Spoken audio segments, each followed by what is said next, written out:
What up, bro? So everyone knows that your privacy is important. When it comes to blockchains, a lot of people don't understand how the security comes into play. Um, and with the recent change of Ethereum, I noticed tons of new hit pieces coming out talking about how like Bitcoin mining is bad and how this proof of stake is good. And most of these entities also they mine, they just don't mine Bitcoin. And so I wanted to change your perspective on what database mining really is, because it is a security model in some cases. And so database security and mining and why it should really be important for a decentralized economy. Now, I'm not just going to stop there, though. I'm also going to try to explain a little bit of what Ethereum proof of stake is and why it is all about control over the chain. Now, this is something I've been saying for a long time, but now that it's actually happened and we've actually seen some of this control take place, it's real. It's no longer just a hyperbole, I guess. And so today, when we pull up some links and stuff, I also have a QR code on the side of the screen for you guys to be able to scan to find the location of the information and make it a little bit easier for everybody. So the first thing I want to explain is what really is a Bitcoin network. And I'm just basically going to pull up a picture real fast. I have a handful of these images for us to look at. Yeah, there we go. So basically, this is a network. Now, this isn't just one network. This is 1, 2, 3, 6 networks. And there's, I believe, 8 types of networks. Like I couldn't find the image for radial network and radius network, but these are the basic networks right here. So we have a bus. That's like what you would have in a workspace. You have a star. That might be something if you're in like a bigger entity workspace, still kind of like maybe a school or something. Then you have ring. That's something that you would do if you're like, I don't know, doing a LAN party with people. Then you have mesh. That is more for like a longer form and shorter form communications with others. Oftentimes, most of your city networks are a mesh network. You have tree networks, and that actually does show a radius network inside of it. You see one of these little tree points, how it goes to a computer, and then that computer goes to the other ones. That is radius network.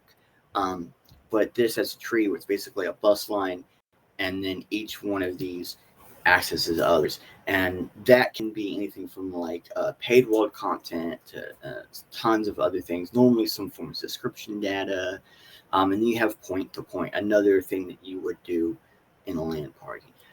Or if you're like just connecting devices together, a lot of times your Bitcoin miners are point to point connected on the side and then ran through a bus to get to the internet. So if we was to say which one of these is a Bitcoin network, it actually is this mesh one right here. I believe I have one more of these popped up because it kind of shows you a little bit better of how the mesh really works and how the star really works. So most, like the Bitcoin network is the mesh. Most blockchains are going to be the mesh, but there are such thing as star blockchains and tree blockchains and hybrid blockchains. And what that means is that they handle the connectivity and consensus a little bit different. For example, the Bitcoin Lightning Network technically is a star or tree network. You do have various points that you're connecting to. Sometimes but their goal is to get it to a mesh. Is I think their ultimate goal. And this hybrid right here is more common to the more nowadays internet, where your device connects to DNS servers, which then connect to other servers, which then finds your data and brings it back to you. Okay, and basically when we're doing these various forms of networks, because your server that you have running your website is technically a miner. It's not doing math, which is what we call mining, but it does have similar energy costs. It does have similar production costs. It does have similar everything in that manner of costing. So what we're going to do is we're going to come over here. So you see you got the very first link up over here on the QR, which is this right here. How much does a server cost? Now, this is not just like purchasing a server. This is running a server. And a lot of this informational websites come out because you can purchase servers from other companies and use theirs. And this is kind of the more transparent they are about how much it actually costs to run a server, the easier it is for them to get customers, basically, because it can be quite expensive and has all the same risk factors that we're looking at. Now you see different server forms. So a tower is quite a few racks. A blade is big types of racks where they're actually huge. Sometimes tower and rack blades are almost the same, but basically a tower, it's there, you have multiples, and then you'll use different ones. The blade, it's like you can actually pull them out. Like this one, you see it's actually coming out. I mean, you can be replaceable. They can move out on a fly. So each blade rack would represent basically one tower, and that just gives you a little more redundancy, a little more speed in your network, things like that. While your rack does, each rack individually does all the power. It's the powerhouse.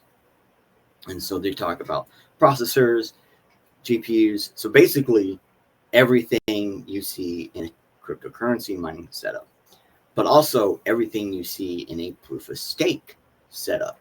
And you see, a lot of them, this is what they're selling, virtual machines. And Ethereum is supposed to be a virtual machine. So if it is a virtual machine running onto now a server network, that's basically what a node is. A node is a server. They are still doing stuff that's like mining. They're still constantly accessing the internet for things. So saying, hey. And that's basically what Bitcoin miner does, except Bitcoin miner also does extreme amounts of math before that. So, so now just to show like how much it would cost for you to run one of these in your house, we're going to go to this page right here and zoom that up for you. And so this is what the costing goes to, right? It's going to be mostly going to cooling it. Bitcoin miners, your cost actually mostly runs to running it. So there's a kind of a flip there. Then you see the other almost equal half is the actual servers, then the storage drives, and then your actual network. Sometimes with Bitcoin miners, the network increases a little bit more than that because sometimes you need more network than just one line. And if we go over here, we can see like traditional to cloud to hyperscale. So basically, like, what is the electricity use of most of these? And if you look, they're going into 200 kilowatts. That's not megawatts. That's not kilowatts. It's kilowatts. And that's a shitload of energy. The best way to explain it, like, because the watts, it gets kind of confusing. They go in the same similar pattern as your hard drive. So if you think about it, megawatts is kind of like megabit or megabyte, and then you have gigabit, gigawatt. Well, this is trillawatt, so this is like a terabyte of data storage, and they're in the similar ratio to go by thousands and the thousands of magnitudes or whatever. And if we go in here, this starts at 2010 and goes to 2018. So yes, this is a little dated, which does mean that the cost could be worse. And what they're showing here is service demand, how as it increases, the efficiency decreases on a lot of things. And you see at one point in time, it was almost all the same. You could get tons of traffic and it still didn't really mess with your efficiency. It was almost always the same. It was very similar, but that was because we were running physical devices and stuff. And now, since we're running electrical devices, it does have a reduction there, but it also, some parts might be running, some parts might not, which causes fluctuation. And this basically is showing you that this is like from like global story, like just different ways to do your different things. And if you look on here, the average number of workload servers is really low compared to like if you're running global data IP, hugely different. And it's kind of important here because like when you're doing Bitcoin, we're hitting more closer to this area up here. We definitely are when you're mining Bitcoin or any other proof of work coin, really. Unless you're running like a start-stop chain or you're running like a PoW, you're going to be hitting the closer to global base of internet usage. So then, sorry guys, I'm just getting a little nervous. I'm really excited today. This is a fun one. So we're gonna go jump over to the next spot, which is basically what everyone's always asking: how much energy are we consuming? Now, I will also show you here in a bit how much energy Bitcoin miners consume. So I didn't want to show you the data server side because everyone forgets that these big data structures are taking up tons of electricity, tons of network. And in a lot of cases, that network is actually to also give us data. So, I mean, it's good. It's a give-take relationship. And I do remember here in the U.S. in the mid to late 90s, there were a lot of people in like southern areas where the electricity was cheaper, but the data was harder to get to, or it was slower. And there were people complaining that data centers were being put in because they were like, yeah, now my internet, what it just got, is a little slow. It's slower. I just don't seem to get anything. Or in some smaller areas, some smaller regions, they would have rolling blackouts where it's like, hey, we're losing electricity because your data center is taking it all. And what it was, they didn't have their electricity system set up to handle that kind of take. But nowadays, over 20 years later, we kind of do. We kind of have that setup designed in most, even small towns now. So here is the meat and potatoes of this one right here. It is showing you the total data center electricity consumption in the billion of kilowatts. Billion of kilowatts. That is ginormous amounts of electricity. And it goes all the way back to 2000. So around 2000,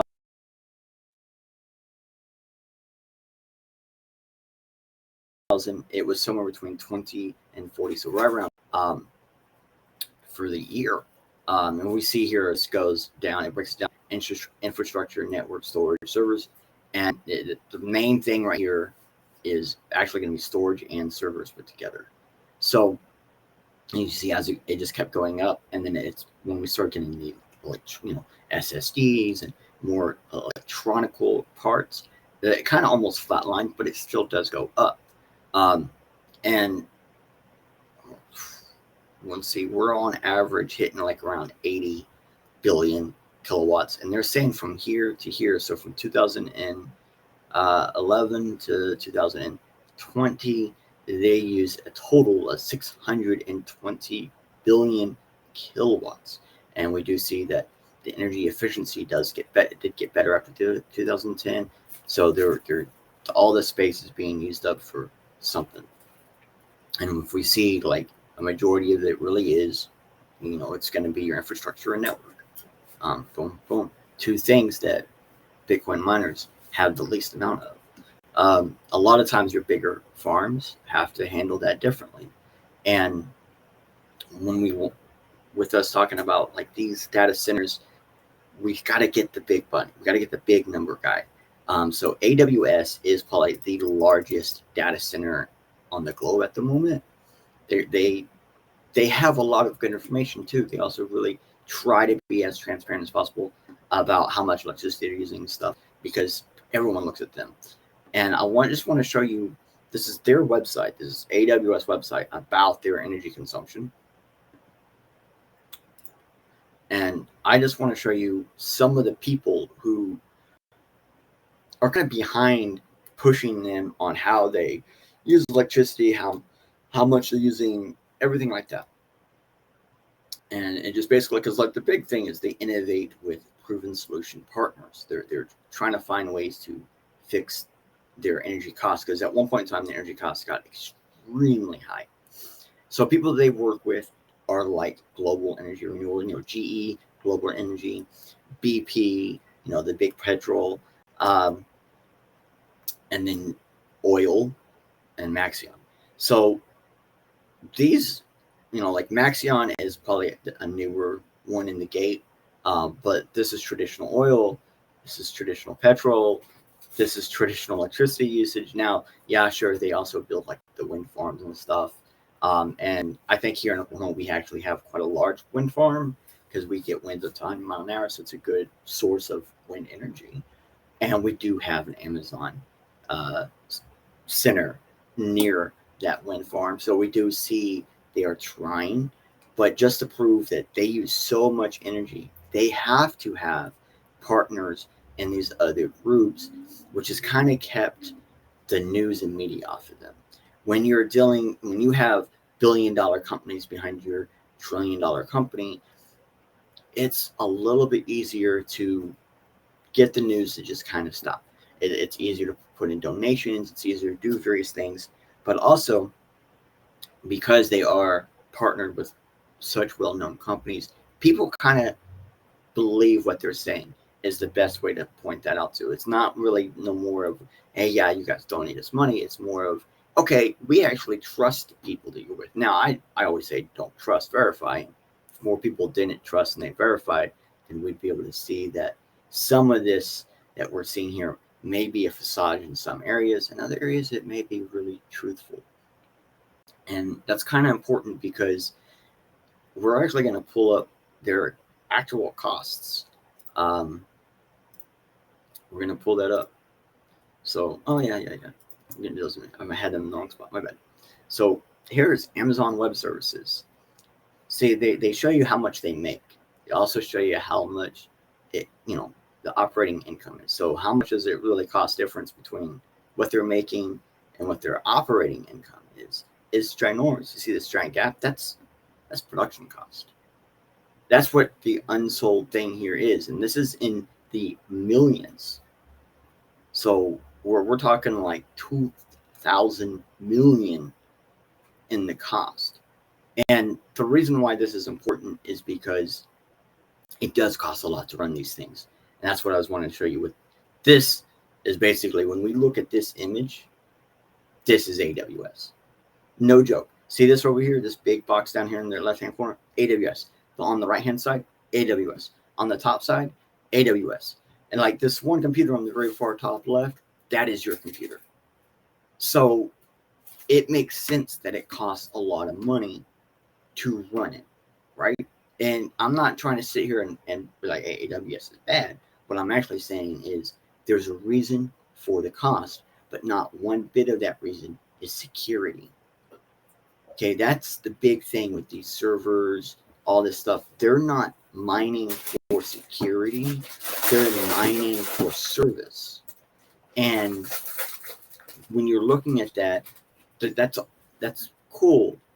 We actually rely on that in the most common day era. Most countries rely on AWS to run streaming services, to run certain websites, or most websites, and things like, I don't want to say specifically Cloudflare, but things like Cloudflare.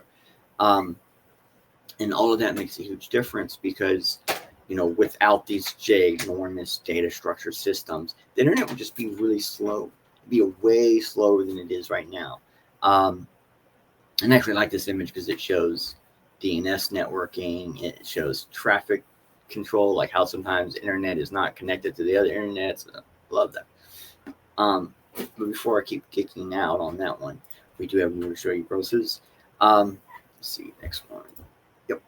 So there's a thing that I used to I didn't get into this. I really wanted to though. And I knew a few people that got into this. And it's Bionic.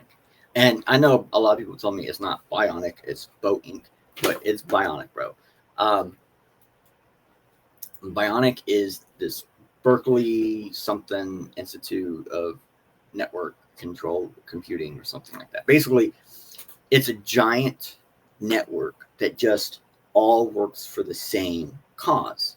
So I knew people that would actually get paid by this company or this system. This networks thing, this Bionic, is not, most people don't get paid. You have to actually perform a task majorly to get paid. So basically what this is protein folding. Protein folding ain't bad. You see it says compute for science, right? So this is how we are able to come across, this is how we're actually able to, handle making or detecting new bacterium strands, new viral strands. A lot of it comes with this because when this goes through and it folds protein, it folds it over and does all this math over and over and over and over and over, we can see potential opportunities or problems in the future, basically, or in any form of future, because it's not just linear, it's also esoterical, where it might be something that's happening right now somewhere else. We just haven't found out about it. And so there have been things that I've met someone who actually, one of their machines one time, they were running a PS3 to do this protein folding. They actually folded a protein that they ended up needing. It was one like the team was actually looking for. And they got to this protein result that they were wanting. That person got put on the paid list, started getting paid. They started buying PS3s in mass scale back when PS3s were still kind of big. And he had a whole room in his apartment that just had PS3s along a wall, which had a cooler on that side of the wall. It's like a Mitsubishi cooler or something like that. I don't remember the name brand, but where it kind of slides into the wall and goes outside to inside. Then he also had a traditional air conditioning unit in that room, because he had to keep that room at like an extremely low temperature in order for those chipsets in that PS3 to have optimal output. Okay, just like quantum machines. If we were going to talk about quantum machines here, the Google quantum computer, oh my gosh, the amount of electricity it uses. So I do got one more here. So here in the Bionic, in this case, it is their wiki page, but it's the heat and energy considerations. So, like, what are the costs to run machines to do what they're wanting you to do? If we go down here, typical power usage for an active machine is 150 watts. Idle is 100 watts. That's a lot of power at idle. Energy per month, I mean, they're talking 110 kilowatts, 73 kilowatts on if you're on idle all month. It's still a lot of power. So cost per month, they're saying on the active, using the average American cost of like 46 cents a watt or something like that, it's $8. It's $5. And that don't sound like a bunch. I know a lot of people are going, that's not that bad. In Europe, you're talking like 22 pound, 14 pound, or euro. My bad. I keep getting these switched. So you're 22. Yeah, 22 quid ain't too bad, right? And that's per month, but it's still a lot of electricity. So Bionic is a good way to show that this is a type of mining. This, again, isn't for security, but this is a type of mining for science. And the actual cost seems to be low, even though I think idle is still pretty high. It is still relatively low compared to data centers, compared to AWS, compared to all these other things. And that is actually a net positive, looking at it from this perspective where, this is a mining for service as well. And this is a scientific science service, while something that, is reasons why we have new ways to help with Ebola and other things like that. Like, it comes from this direct system, this direct mining service. And we still have mining for security, which is what Bitcoin does. So I did say I was going to show you guys, bro, Bitcoin mining calculator. Let me switch this one over. So the Bitcoin mining calculator there's tons of these out there. They all pretty much do the same thing. What is your hash rate? What is your power consumption? And it's like with me, let's go with mine. I'm not gonna lie to you guys. That is my hash rate. My power consumption, probably a lot bit less than that.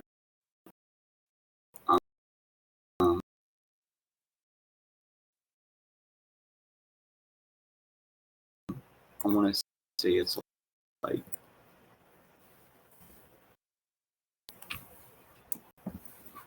I actually live in a, but let's go with they say this is the average, but when we're talking like this, nope, not my bad. It's 40 cents is the real average. Stand by. So then maintenance fees, let's just give it a general 6. and then calculate. Yeah, that really does say you're gonna lose money every day. So like if we take it back to my actual energy cost, calculate. Well, wait, I that went in the wrong way. My bad. I was about to say that is the wrong direction. That's closer to what we're looking at. So it's costing me $3 to mine Bitcoin, which ain't bad. I know some people probably thinking, bro, that's costing you money. Yeah, that's costing me money per day. This is just per day. So I would benefit from solo mining, or I would benefit getting more hash rate. Like I do have a miner that can hit, I think it's 3 terahash. I have one, but I don't use it. So let's just say if I was using it, this would be up higher. Still, I'm actually saving money not using the big ASIC, and that's what they're coming to. So if we come down here and we look these big ASICs and stuff, we can really see what they're hitting and stuff like that. I got an older one than all these. Oh no, is mine even up here? I'm too old. I need to get a new one. So let's take data from one of these. So for example, this right here, Antminer S19. Let's go to the S19 Pro, 110 terahash, 3.250, 3250, but it's 110. And let's go with the American national average, and let's calculate.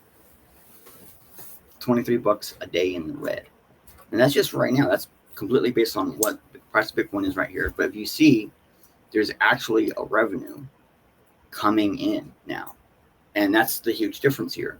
So most people, if they saw that this is all the Bitcoin they're getting per day, they no, per hour, my bad, they'd probably be a little upset. And this would be in a pool style. But the funny thing is, if you have one of these, if you have one of these newer ones, if they're running about 100 terahash or more, you actually could solo mine, and you have a chance of getting somewhere. I think I want to say it was, yeah, this one right here has a chance of like 3 Bitcoin blocks a year, and I mean that's almost 18. That's like what 18 point something Bitcoin in a year. That's actually a good payday.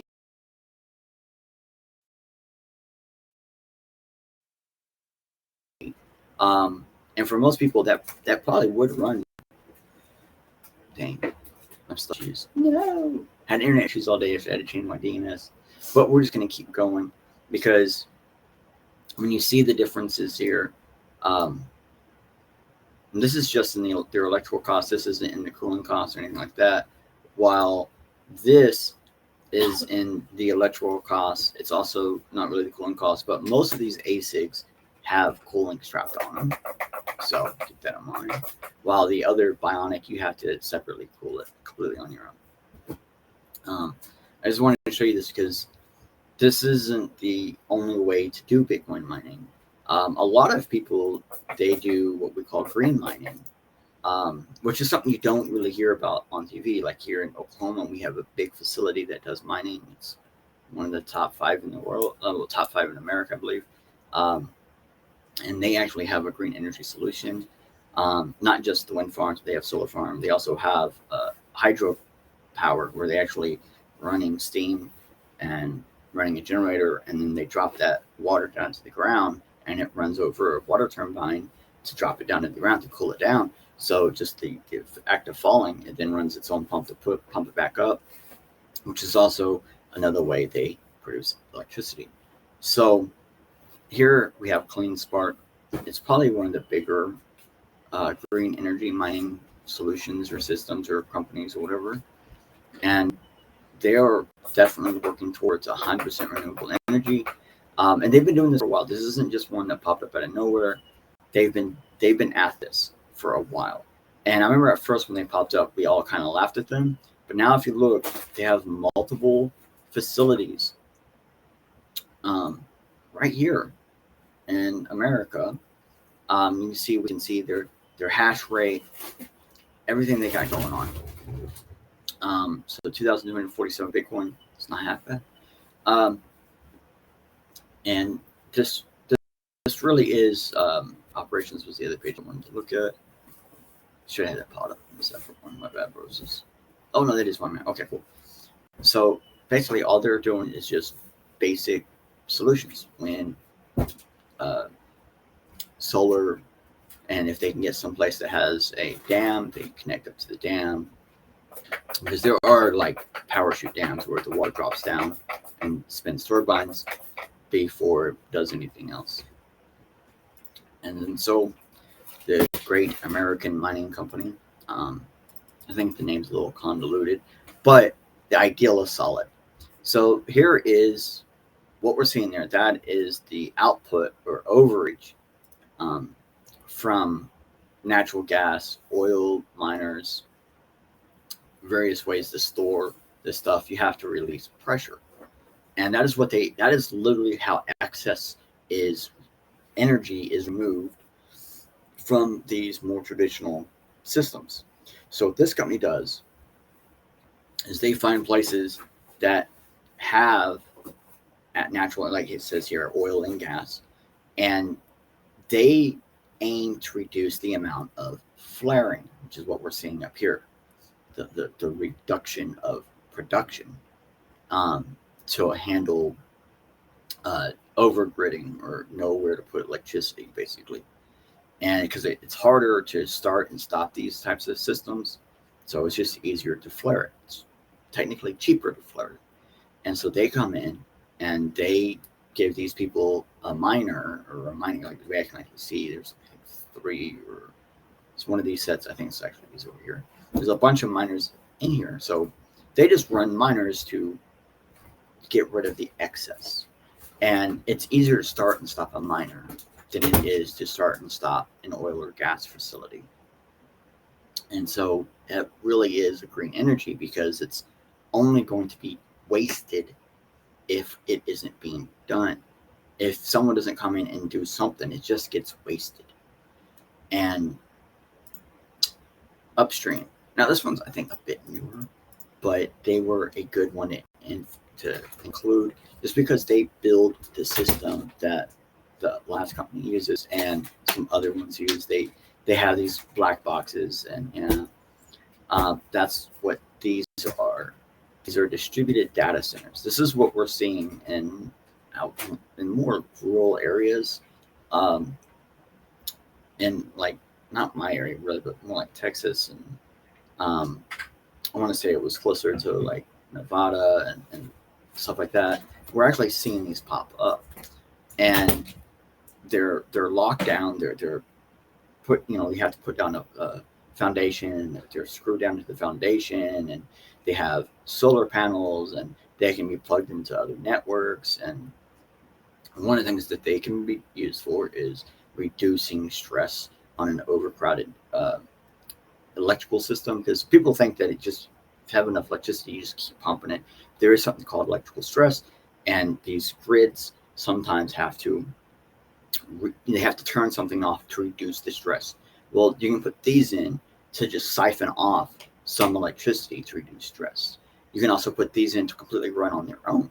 You can see here is one inside where they're actually, I think this one is being used with power generation. You see natural gas engines and power generation for upstream. This is actually one of the companies that provides centers for this thing, for this company. And you see here, this is what a lot of them are looking like. And these are real ones in the real scenarios and settings of where they need to be. We see oil and gas right over here. We see some like little just generally popped up. And so this is a solution that, I remember when they first come out, everyone was laughing at them, because then when they started putting out these facilities, when I first started seeing these facilities in places where I knew people lived, I was like, okay, yeah, that's something. It still took them a couple of years, but it was 100% worth it now, because now we have a solution where we can go almost anywhere and pop up one of these. They can be connected to satellite and other things, like we see this one up here, thing up here. It also has an antenna in it. There's a little all of these will have a little antenna popping up at the top. And so there's all sorts of different things. And some of those antennas are not pointing towards satellites. Some of them are direct beam antennas to directly beam the data to another area or another section of the center. And that's like, and where I'm at, direct beaming is how a lot of people get the internet in rural areas. Okay. And I think I was not switching this over.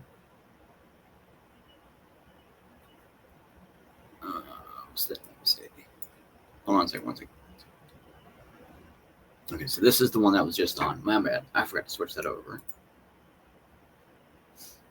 This one should. Ooh.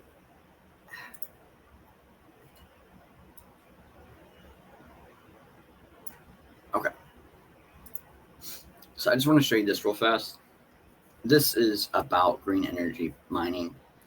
And so we see here, this is a network load for solar energy generation. We see that there is areas of the day where you get the best, and they're just kind of showing different resources. And we see micro turbines to generate all the different ways to get renewable energy. This, imagine that being a Bitcoin miner. But I just wanted to show you that because they have a really good solar graph over the years too. So when we see from like 2012, you didn't get a whole lot of electricity, then you just get more and more and more and more and more and more and more electricity now. And so this is becoming a more of a viable solution, where before it really wasn't.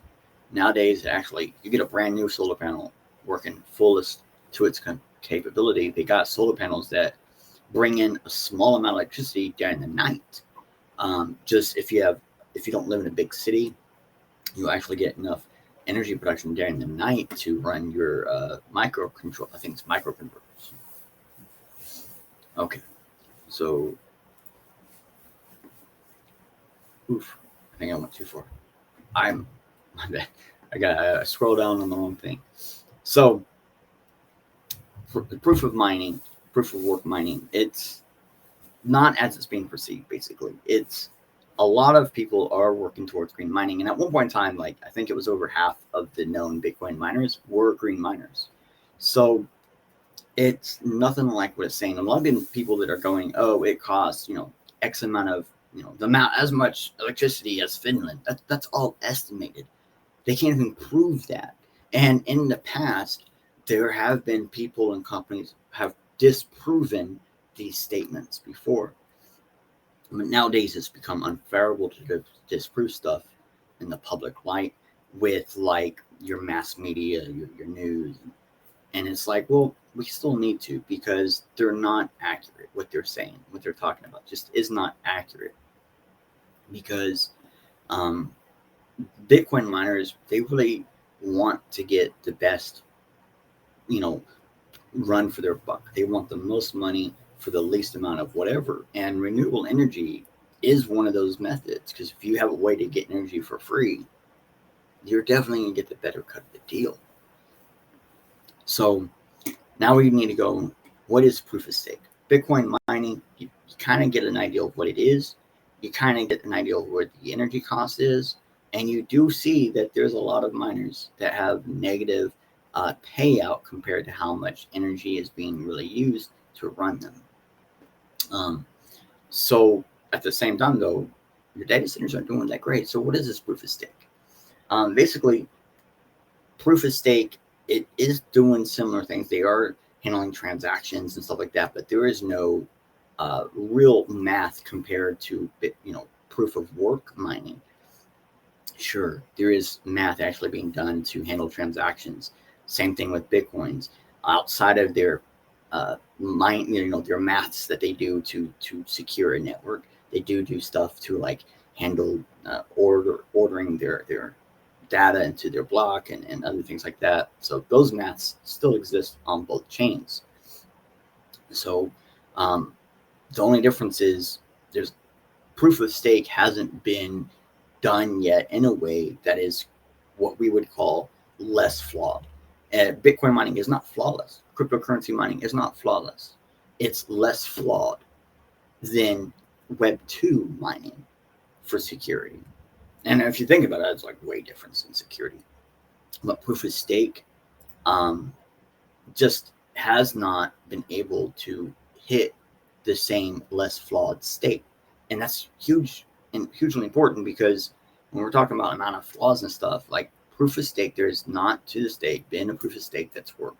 Not delayed or DPoS or any of these other things have actually worked. And when I say worked, I mean handled being attacked. Because if a proof of stake chain is going to be attacked, so far everyone that's been attacked has either completely disappeared or has been completely disrupted because of that attack. You know, Steemit being the number one that most people can recognize as a proof of stake chain that was attacked. And that was a head of authority purchase attack. Someone went out and just bought the entity that controlled the chain. Yes, that is a real thing. So if we go in here, this is just failures of this proof of stake consensus mechanism. These are known failures. So these are not always failures in all the different chains, but these are ones that we know have caused proof of stakes to fail. So they're not they have no trustless means, which means you have to trust something or someone. And oftentimes the amount of people being trusted is really reduced. Most DPoS chains, it's only 21 actors. There is no objective truth, which is great, because like with Bitcoin mining, there is objective truth. When you're doing proof of work mining, there is objective truth. There is my truth, and as long as it's recorded and other people see it and they're recording it, that's an objective truth. And if someone comes in and tries to say, no, that truth ain't real, then we have an objective amount of data to say it is or isn't. While proof of work, oftentimes there is no such thing as this, meaning one node can go, bro, that ain't legit. The next node can go, bro, that's totally legit. And then it becomes legit just because of that. While in most proof of work miners, if one node says, bro, that ain't legit, most of the other ones are going to say that ain't legit, because they're all handling the same algorithmic data. They're handling all the same, maths, all the same stuff, right? So that's the reason why they're saying it's not legit. It's not, they're not going, that's not legit because it's produced by an X person or something. Well, we have seen proof of stake chains that did censorship. There is such thing as censorship and retaliation chains and other things like that. So there's no link to reality. Now that's true for most databases. There's no real link to reality, which means that there, you got some coins like, oh, bro, this coin is 1-to-1 to gold, bro. It's gold on chain. No, okay, it really ain't gold on chain, bro. There is no true randomness. This is the other thing that really gets people, is they're like, nah, bro, we can do digital randomness. Like, I can do JavaScript randomness, And it's like, but it's not actually a true randomness. Like, at the end of the day, we have to understand that that's not truly random. The SHA 256 and SHA 512 are probably the two best SHA algorithms for randomness. And I say like that because, that they have I think 256 actually been given an award, like it has been recognized for true randomness. Well, before that, we didn't have true randomness. And 512 is now the updated version of 256, which has also been considered true randomness. So all your proof of stakes can't run those big algorithms, those SHAs like that, because guess what? They need a lot more computational power behind it. That's where the, mining is. It's what mining is. So they have much randomness because they're purposely not doing maths to cause randomness, and they don't want it. They want to be able to have a predictive model that can be used predictively for predictive outputs. That's the whole idea behind it. So it says no truly fair validator selection. And it's true. Most of your validator selections are either how much money they put in or how much voting power they get. Well, it's really easy. Like, there is actual proof of stake chains right now that if you had about $3,500, you could actually overtake their entire network. And there's a couple of them that you can actually shut down their network for less than $5,000. And if you go to their websites and everything, they'll be like, oh no, that costs you hundreds of thousands of dollars to perform one double spin. And it's like, well, bro, what if we actually put your chain to where it can no longer go to quorum? What if it can no longer reach a consensus? Well, it costs way less to do that. Like I said, most proof of stake chains somewhere between $3,500 to $5,000, and you can actually stop that chain from production. Hugely different there, and that's because there is no true validation system or selection system. It's oftentimes by who has the biggest bag gets to hold the keys to who the next block and whatnot. Validator turnover. There are now more chains that have validator turnover, but this has been an attack before because there used to not ever be validator turnover. Basically, people would go in and find long-term actors, and then you can pay them to do bad things. And if you pay them enough, if it's more than what they're about to lose from their stake, by all means. And during dips, that's when that was being done. Not during tips, during dips. The coin token go down so low that the person who had at one point in time 30 grand stake, they're like, okay, it's only $300 now. Someone shows up and they offer that person 35 grand. They have incentive to do what they want. Especially if it's only costing $300 to get it back up. Like these examples are real examples. They actually did happen. So no way to bootstrap and fairly distribute coins. This is always the issue. This is actually one of the big issues with proof of stake is like distribution model is always unfair. And then people go, well, the Satoshi was the first to mine the first million coins. Nope. The Satoshi nonce was the nonce used for the first million coins. That does not mean it was only mined by one single entity. And to be honest, we don't know if it was mined by one single entity, simply because even before the first million tokens was mined, we know there was somewhere between 13 and 40 people mining Bitcoin at the time. And that's important to know that there was at least more than one person mining that. While Ethereum's original proof of work model, they pre-mined 70% of their token supply. They had a pretty large token supply there. So, and when they say bootstrap, that means starting with nothing. I actually already had a computer and I was already doing stuff. And then when I heard about Bitcoin in 2009, I was like, all right, let's do this. It's better than Hashcash, I think. Or I wasn't saying it's better than Hashcash. We were like, I wonder if this can help solve problems for Hashcash. And I jumped into it. No cost, no money. I've helped businesses get into Bitcoin mining. No cost, no money, because they had computers, they had cell phones, they had machines that can handle the stuff. And that's the real deal here is like your cell phone can do Bitcoin mining. Your cell phone can do Monero mining. Your cell phone can do proof of work mining. And that's bootstrap. Bootstrap is starting from nothing with nothing, no money cost in, basically. No real external cost. And that's somewhat subdiluted. But there has been a chain in the past, like a long time ago, one of the first proof of stake chains that came out was kind of taken over for a while because someone had more money and they could just populated a bunch of nodes, and it's what caused proof of stake 2.0 actually. Where then we started saying, okay, there are got to be runtime timers and all these other different aspects of ratios to help proof of stake survive. And I have had my hands in pots saying, hey, look, I think we should be doing this, and that with this stake, and submitted data deals and data points and papers in the past to help proof of stake grow, because I do see a reason for it, and we'll get into that later. So no game theoretical stability in a versus environment. That's basically the same thing I was just talking about. It is basically the same thing. You get so enough money that boom, you're kind of screwed. No way to reduce imbalance over time. Richer gets richer. This is true. If you have a lot of money in a proof of stake, and if you have like the top 20% in a proof of stake, you're going to stay top 20% as long as you keep putting money back in. And a lot of times, the money you get, you put back in. No aligned incentives. And this is something that's not true for all of them, but definitely been a problem in the past where your incentive model isn't equal to what you happen to risk. Where it's like, hey, I need to put 30 grand into this token into this to be able to become a miner, and then you might make $100 a month or something.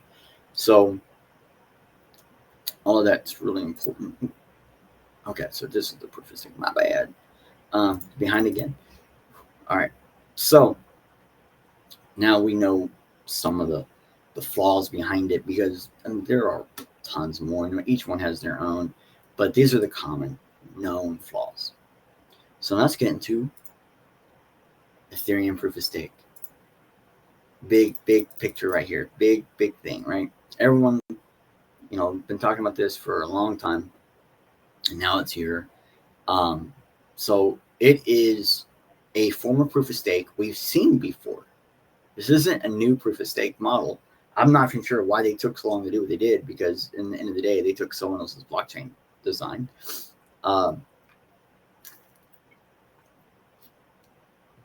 But if you look at their pros and cons, I think this is the whole point of this whole page. Look at their pros and cons. Pros: staking makes it easier for individuals to participate in securing the network. It's not completely true, and we'll get into that in a bit. Promoting decentralization. Actually, it kind of does promote decentralization if it's done like the way it's intended. But like I told Elon Musk, I don't think he noticed it. But anyways, like I tweeted to Elon Musk or commented on his tweet, intended and do two different things, bro. Validator node can be run on a normal laptop. We'll get into that a little bit because it gets a bit convoluted. Staking pools allow users to stake without having 32 ETH. Now, staking pools is the same thing as a mining pool in my eye, which I believe mining pools are centralized systems, and we've seen mining pools misuse their mining power for doing things they shouldn't be doing. So staking pools can be similar, which means, like one of the things that Ethereum had to do was they had to not include withdrawals in your staked ETH, because if they did, it'd be too risky that all these staking pools would pop up and get hundreds of thousands of dollars per user, or in total $100,000, so to speak, 32 ETH to put into this to become a staker, and then they could easily just take that money and run. And also, there are already people have been scammed already, where a company goes, yeah, we do staked Ether. They submit their Ether, boom, gone. So, you gotta be really careful. You gotta actually know how to do this stuff. But hold on a second. Staking is more decentralized. This is so untrue. This has not been provable. This is unprovably true, which means it's never actually happened yet. Yeah, unprovably true means it's probably true, but it has not actually happened yet. So economics of scale do not apply in the same way as proof of work mining. That is true, but at the same time, they've been kind of the way Ethereum got as big as it was isn't actually from proof of work, and we'll get into that. Because proof of stake offers greater crypto economic security, which is a false statement. Less insurance of the ETH is required to incentivize network participants. Actually, no. I mean, like, less assurance of the ETH. It takes 32 ETH. Okay, here we go. It takes 32 ETH to even become a network participant, where before you could actually just run up a miner on a computer. Proof of stake is younger and less battle tested compared to proof of work. Yes, not less battle tested, less winning these battles. It's actually more battle tested than proof of work. Proof of stake is more complex to implement than proof of work. Not true. Proof of stake is actually really easy to implement. The reason why he said it's really complicated is because they made it complicated. Vitalik Buterin made proof of stake complicated because he wants mathematics to prove data points, but a lot of stuff isn't done in that manner. A lot of people who are building actual networks, a lot of proof of stake networks that were built in the past, they were built and then the math was determined if it was really working or not. Like people who were building the systems couldn't even do the math that the computer is doing, and Vitalik was like, no, we're going to make sure the math plays out first. No joke. users need to run these three pieces of software to participate in Ethereum proof of stake.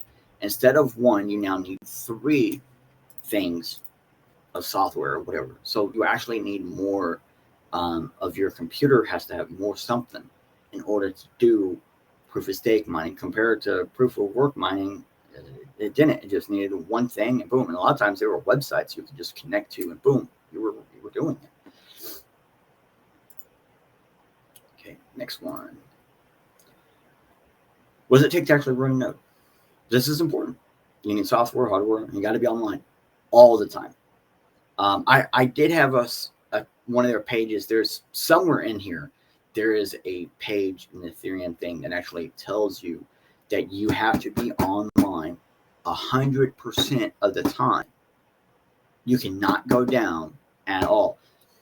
There are actually penalties for going down. There are penalties for all sorts of things with Ethereum.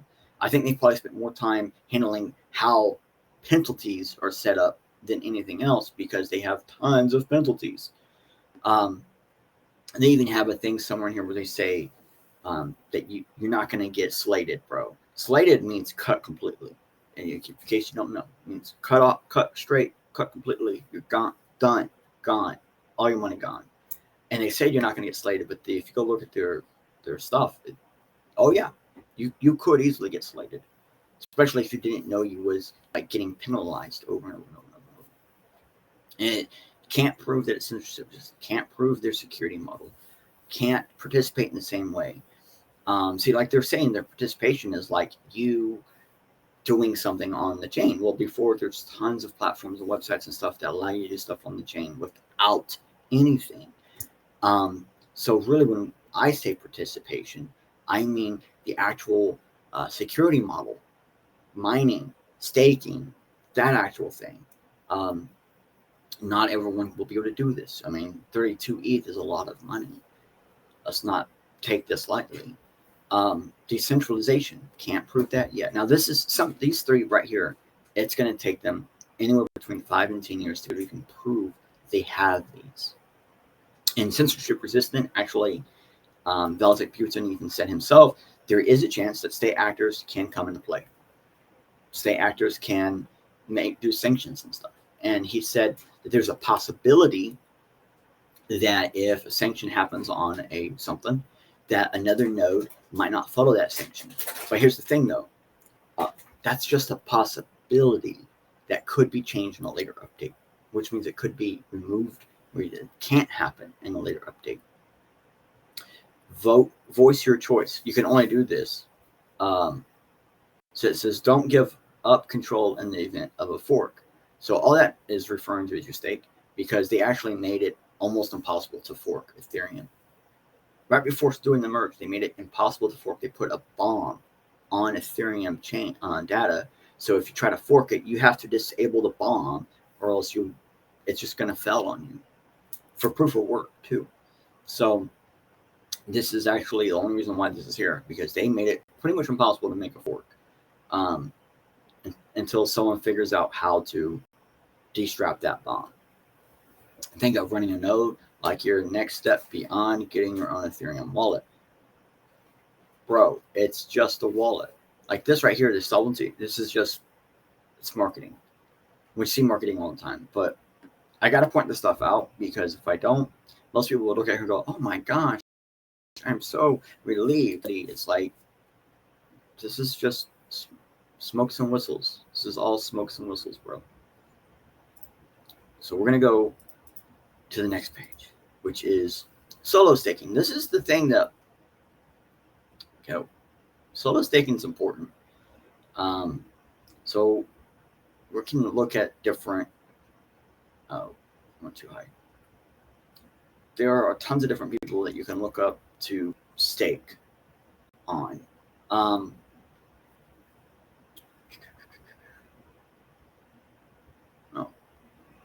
And wait a minute. So yeah, so they're saying you need a Linux client, you need rocket pool node operations, and the coin caches Ethereum. Oh no, that's not quite right. But you gotta have three pieces of whatever to do everything, and one of them is strictly the staking. Now, if you come up here, you see they have different node tools, different things to use already.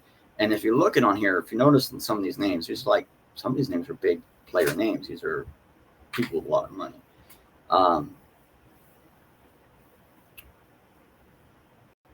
Okay, so we're gonna go next because I just want to show you that like big players, big businesses already have their hands in Ethereum. Is what that's saying. So staking hardware.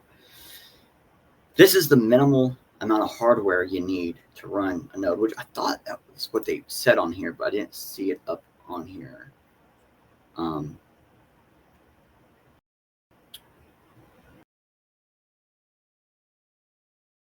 I had looked it up, and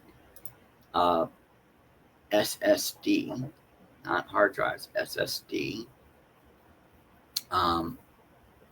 And so they're saying a Raspberry Pi 4 with a 4 gigabyte RAM is the smallest machine you can run this on. So it says that it seems doable now, which means basically, like, I'm not gonna lie to you. When I saw the specs originally, I was like, ain't no way you can do this on a Raspberry Pi. Just because, like, they want high-end specs. They want better CPU, better RAM, better ZRAM. They want higher amounts of data because the stuff that you have to do does require tons of storage of information, actual, Ethereum actually puts in mathematics to try to prove that it's a form of mining, but nothing like SHA mining or SHA mathematics. Now, keep in mind, this is the Ethereum knowledge base. I would not recommend purchasing a Raspberry Pi 4 for staking until further testing is done. So then why in the hell is it up here, bro? It's only up here because they're saying, yeah, this is the smallest thing you can do it on. And really, you can't. An old laptop or desktop.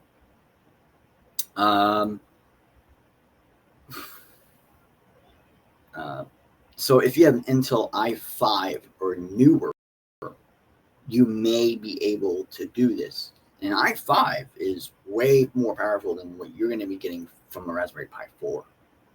It's almost triple the amount of power. And just in the CPU part, but you still need 16 gigabytes of RAM at a technical minimum. So the actual, but 16 gigabytes is the technical minimum, or the soft minimum, meaning anything lower than that, you're definitely gonna have problems, bro. To be honest, when I looked at the original specs, I would say you probably need closer to 32 gigabytes of RAM to ensure you have a space for ZRAM.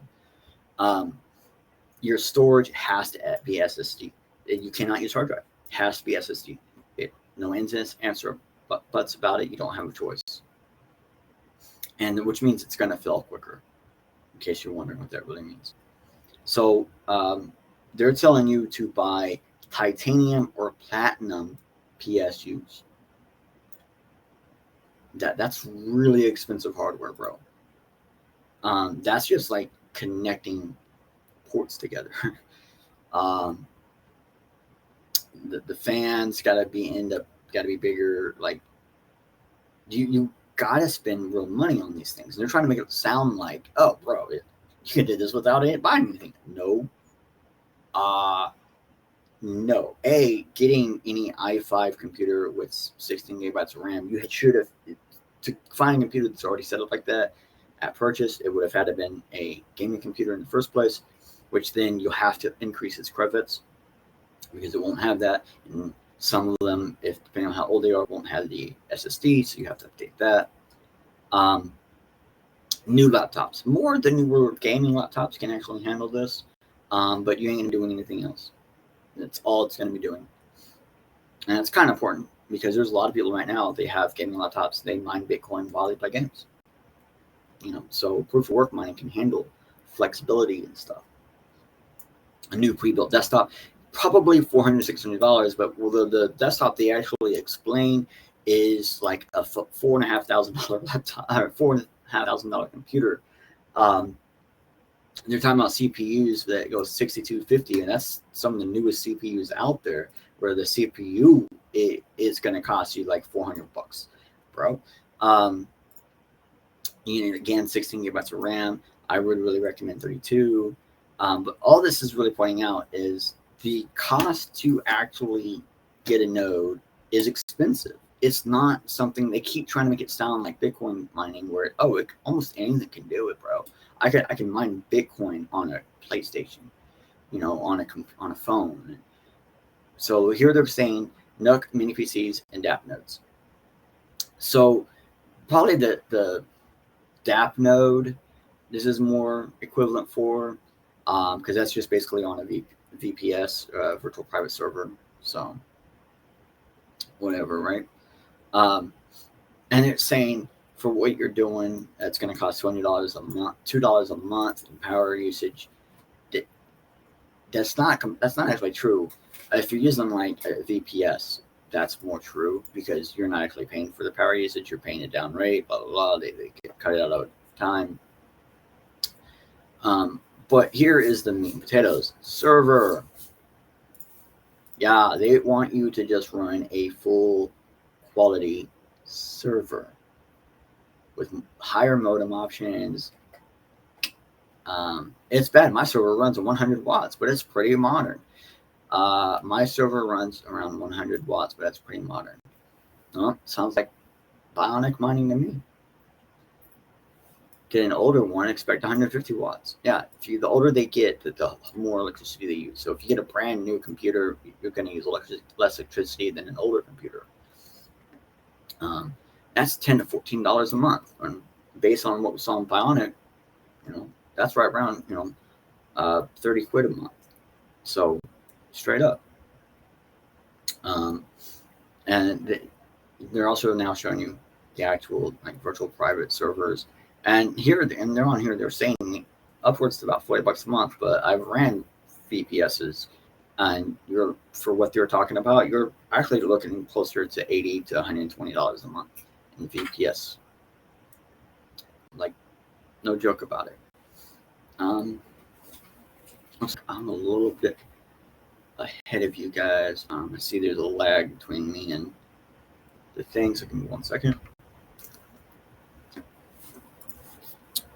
I'm going to switch over. What does it cost to buy a 2 terabyte SSD? And some of these are old. Some of these are older. And we're talking like €179, 104 euro, 161 euro, 189. I mean, like, it's going to cost you a couple of $100 just for the SSD you need to run an Ethereum node. If you don't have, like, how many people do you know that has 2 terabyte SSD lying around? I do, but that's because I do networking stuff. I do network stuff. This is something I already do. I got 5 terabytes sitting off to the side. I got, in combination, another 6 terabytes on the other side. But you need a 2 terabyte SSD on its own. It can't be like 2 1 terabytes. 4 500 gigabytes or whatever. It's got to be straight up 2 terabyte SSD. And they recommend you doing a RAID, which means you need at least 2 or 3 and have additional, and one of them being a backup, and then the other one's just being a RAID version where they're kind of sharing the same data, so you have redundancy. Chia mining all over again. So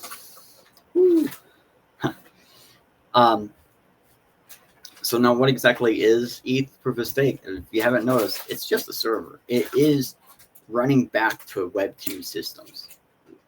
ETH and proof of stake really is just a Web 2 system. That's all it is. A lot of times they're a little bit more secure than Web 2, but they're still not even different. So now the big question is, okay, they went a long time without upgrading or changing, and they kept saying they were gonna, and the code base didn't really actually update till within the last handful of months, or I think 6 months. It seemed to update right after the WEF happened a lot because it happens every year or whatever. But the biggest change I saw was recently when Ethereum and Velitic and a bunch of players in the Ethereum Foundation went to World Economic Forum. I've been invited to these things before they were public. We used to go, I used to watch live streams of them, used to get private, in them for reasons of what I handle on my religious side. And I've seen some of the crazy stuff they talk about at these things, and Ethereum showed up, and they're actually directly connected.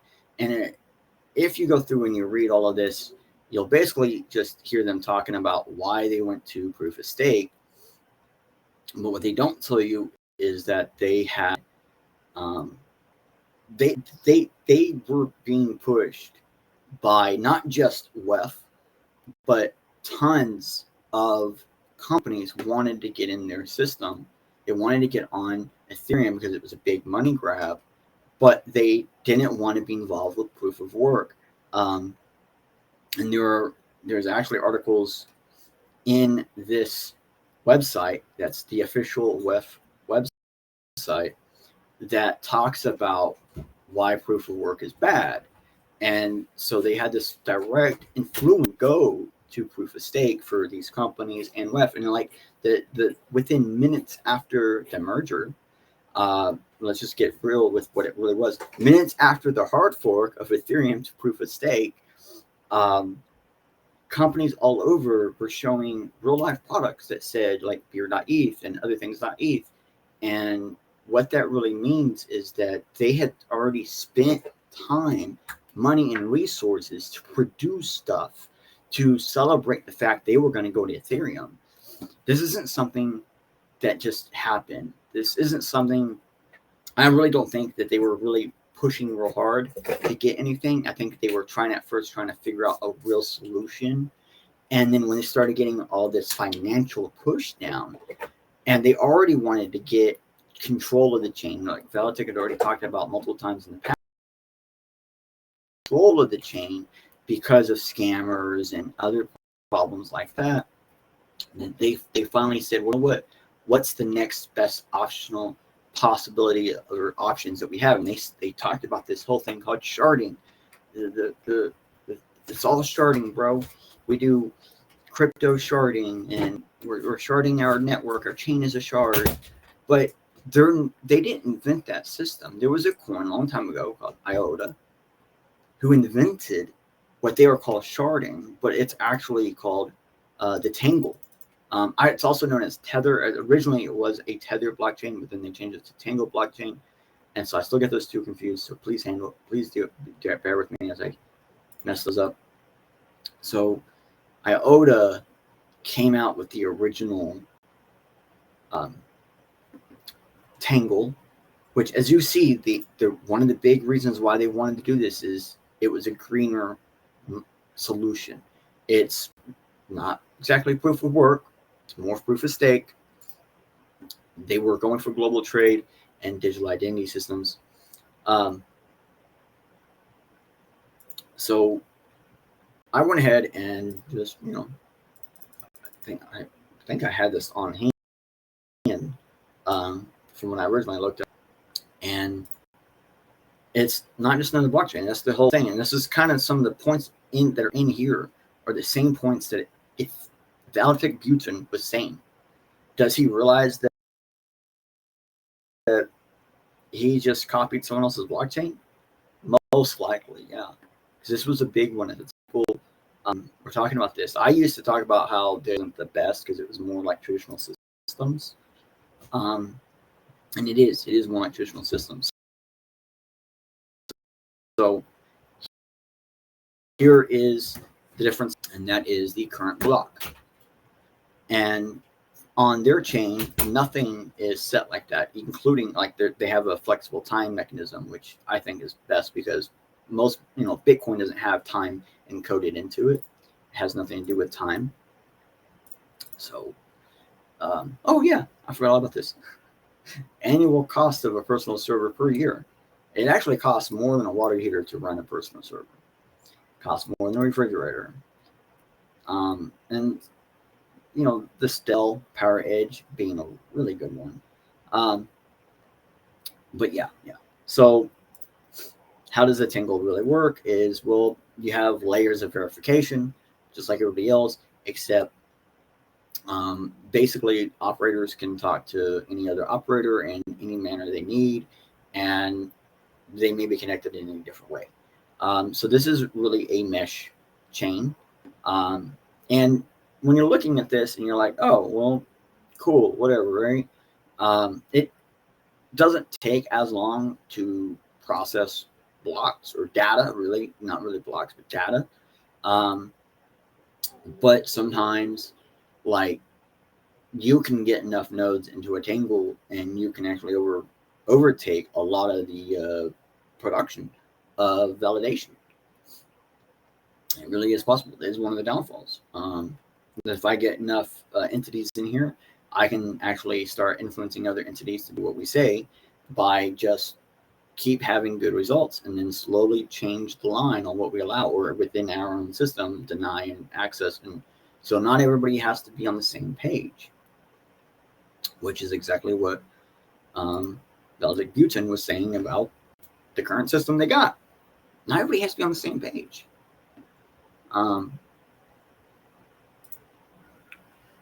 I think this is the actual white paper. My bad if I didn't show that earlier. We are actually getting very close, because I mean, it's a lot of information for you guys, and I just felt like this was important to do. And it's got to be done in one swift push, because it starts to not make sense if you don't hear it all at the same time. It's kind of confusing. So I guess was kind of pointing out earlier, is one of the reasons why proof of stake happened in the way it happened. But what you don't realize is the traditional proof of work blockchain for Ethereum was ran by two major entities. IPFS. You can actually access the Ethereum chain from IPFS. A lot of the free node data or API structures came from IPFS nodes. And then you have AWS. AWS is one of the most major entities for Ethereum. It's the only reason why they were able to scale as a proof of work chain. The only reason, because a lot of their back-end infrastructure, miners even, was AWS. This is actually AWS's website about Ethereum. And they've talked about, ever since they started doing Ethereum, they've always talked about how they can assist any blockchain and their infrastructure, because they have proven they can. And so they're talking about, like, they actually give you good information, like what's the total basic difficulty to be expected after the merger or the hard fork. And basically it's huge, and it's because AWS puts a lot of back end, and they have a lot of influence, and they have always had a lot of influence on the EVM. People have always said for years, if you shut down AWS, you could shut down Ethereum. And when we did see, I think it was a year and a half ago, when AWS did have a hiccup and a large portion of their stuff just kind of disconnected, well, Ethereum did have issues that day. And when I say issues, I mean, like, there were a lot of people that lost money because transactions didn't go through. So how building on Ethereum compares to Hyperledger Fabric. Hyperledger Fabric is the closest thing to Ethereum right now.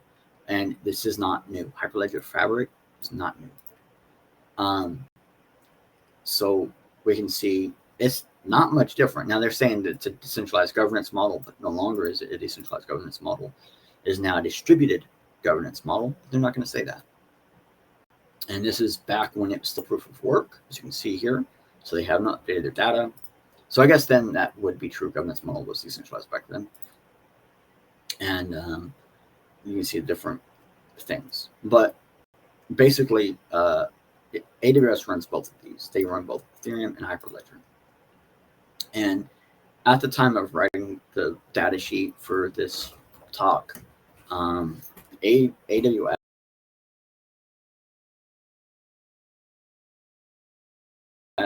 it was after the merger or the hard fork of all of the blocks.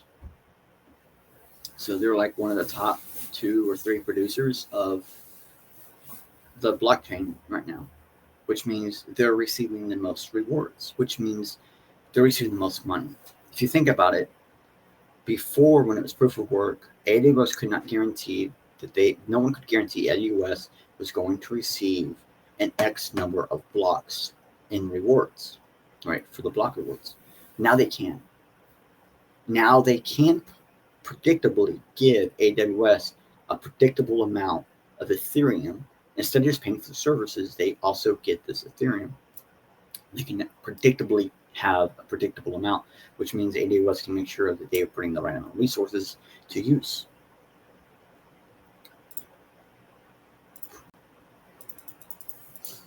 Amazon managed blockchain for Ethereum pricing.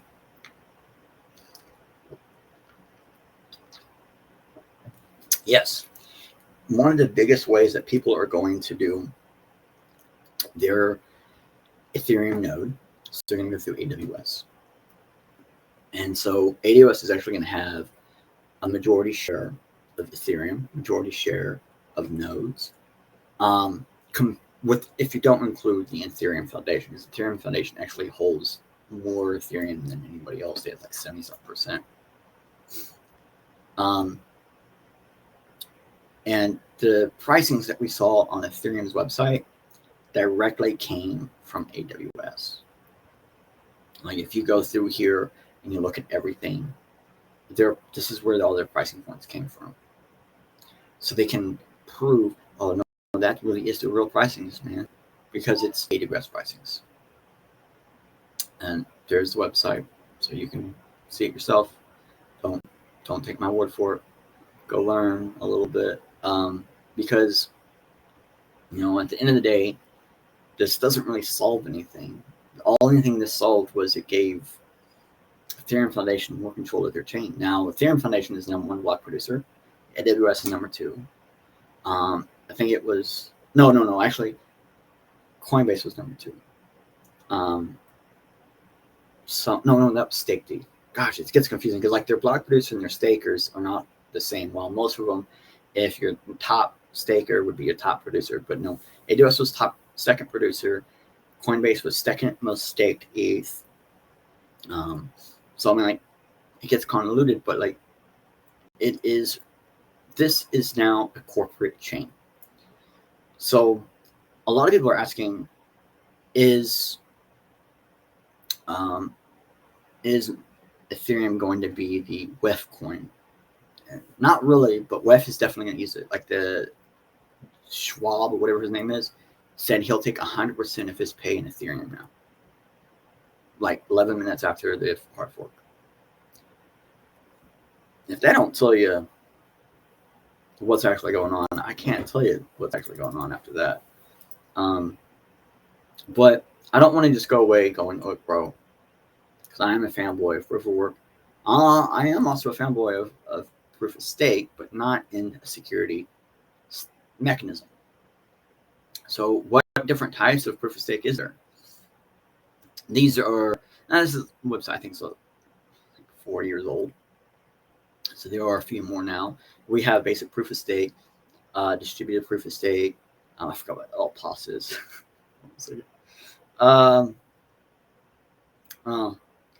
Yeah, this is a good way to put it. Let me just go through here like this. So regular proof of stake has a lot of different points to it, but it's generally you put money up. If you bad, your money goes out to the other players, but you can still keep on playing as long as you have more money to put back in. Delegated proof of stake, only certain people can put their vote in, so everybody has to delegate to these delegators that can then vote. Leased proof of stake. Leased proof of stake is like when you are renting.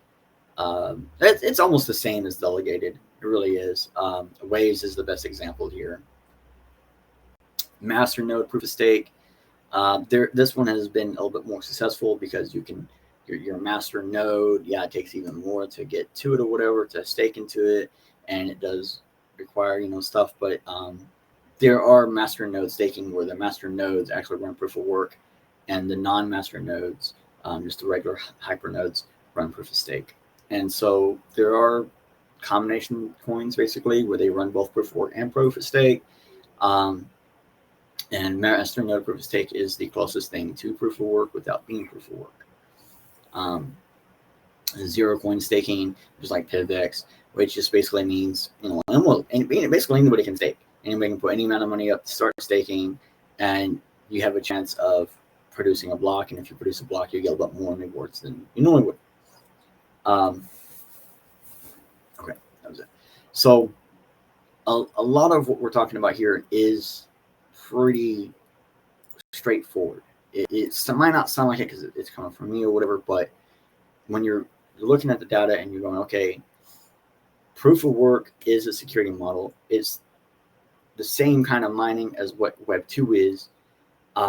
It's the same kind of mining as Bionic and all these other things, but Ethereum now directly is Web 2. That's what staking things are. That's why a lot of your proof of stake systems are like Steemit, and they're systems where it's more like we have data that we need to transfer more than we have current, money we need to protect. And although I'm not against Ethereum going proof of stake, it is what it is, I guess, at the end of the day. And they do push more data than they have security wise, as in securing your funds, so to speak. But it's not what they make it sound. It does require more bigger devices to actually compete. Some of the devices I'm seeing in pictures, they're saying this is all it takes, and they're running like an Adreno. It's like, no, it takes a lot more than that, a lot more. And it is in their documents and paperworks and stuff like that. So, proof of stake has always been, staking. If you're a bad actor, you get fined. And Ethereum takes that being fined to the next level, where you get fined for anything and everything. If you're down for a second, you're going to get fined. If you're down for 10 minutes, you're going to get fined. Get fined for. If you submitted a transaction that didn't happen, you get fined. So as long as you have enough money, you can always stay in the game because they're never going to kick you out. It's all about who has the bag. They have control. And the Ethereum Foundation has the biggest bag. Proof of work has always been about anybody can get in and get rewarded. So proof of stake is heavily reliant on the code, and basically that Git controls the system, which is how they're preventing hard forks from this point on, because they have the Git controlling the system. While proof of work, specifically Bitcoin's proof of work, BTC, has nothing to do with the Git at all. The miners actually run the network, and upgrades to the Bitcoin chain in the past didn't always happen from a Bitcoin proposal or a Git change. Some of the what we consider the better changes in Bitcoin stuff that happened really kind of early on that really made Bitcoin better. A miner just started doing it, told other miners they were doing it, and then next thing you knew, other people saw the benefit from it, joined on, and more miners ran it, and then it naturally became a consensus to agree to use it, and then it happened. And then later, some of these years later, the Git was finally updated to appropriate the changes. So that really is the difference here. Proof of stake is a centralized mechanism. So heaviest bags are responsible for the security, while proof of work is a decentralizable mechanism. So where the entire network is responsible for its security. And I really hope this helps show you guys the differences, because they are great. They are hugely different. Sure, proof of stake is faster, but proof of work is always more secure. And the only reason why Ethereum Foundation is saying Ethereum has security is because Ethereum Foundation owns the biggest bag. They are responsible for that security, and they are going to take that more serious than people realize.